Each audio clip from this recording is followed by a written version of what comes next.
शदादकोट में वापारी ऐं आबादगारनि में कटौती जे मामले तां छिकतण वारो मामलो हल न थी सघियो।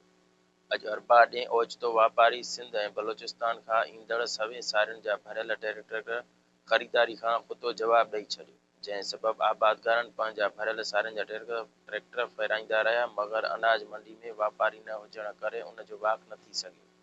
अहिड़ी सूरताल बाद सिंध हारी आबादगार इतिहाद जे अॻुवान मोहसन काज़ी, हबीबुल्ला जरवार ऐं ॿिया आबादगार एहतजाज करे अनाज मंडी जे दर ते धरणो हयो। उन मौक़े ते मज़कूर अॻुवाननि चयो त वापारी आबादगारनि सां ॾाढ ऐं ज़ुल्म करे रहिया आहिनि, जॾहिं त कटौती वारो अमल रुकिजी न सघियो आहे। वापारी आबादगारनि खे मुआशी तौर ख़त्म करण लाइ कटौती वारो प्लान कयो आहे। उन्हनि चयो त इंतज़ामिया कटौती कंदड़ कुझु सारियुनि जे वाक कंदड़नि खां आबादगारनि खे पैसा वापसि कया आहिनि।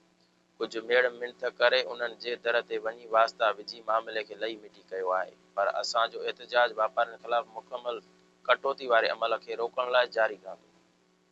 हुन चयो त अॼोकी मंडी मां वापारियुनि जो हलियो वञण हिकु ॾींहं में आबादगारनि जो लखें रुपयनि जो नुक़सान थियो आहे, छाकाणि त आबादगार पंहिंजी ज़मीन तां किराए जा ट्रैक्टर कराए मज़दूर वठी अनाज विकिरो करण लाइ तयार कनि था। वापारी हिक हटी करे अनाज मंडी में अन्न जो वाक न कयो। असीं अॼु ख़मीस ॾींहुं DC खे लिखत में ॾींदासीं त वापारियुनि जो ही आबादगारनि सां ॾाढ बंदि करे आबादगारनि सां इंसाफ़ कयो वञे।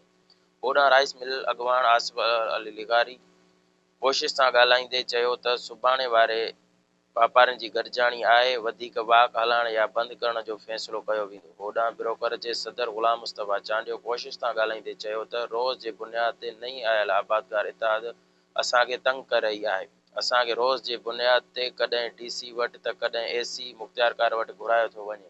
असां वाक कयूं या हाज़िरियूं काटियूं। जॾहिं खां नई सिंध आबादगार इतिहाद ठहियो आहे, वापारियुनि खे ब्लैकमेल जो सिलसिलो जारी रहियो आहे। जॾहिं सारियूं ख़रीद करण बाद उन खे 24 कलाकनि लाइ सुकायो वेंदो आहे त उन दौरान सोस खाईंदी आहे। गुलज़ार अहमद चांडियो, कोशिश डिजिटल, शदादकोट।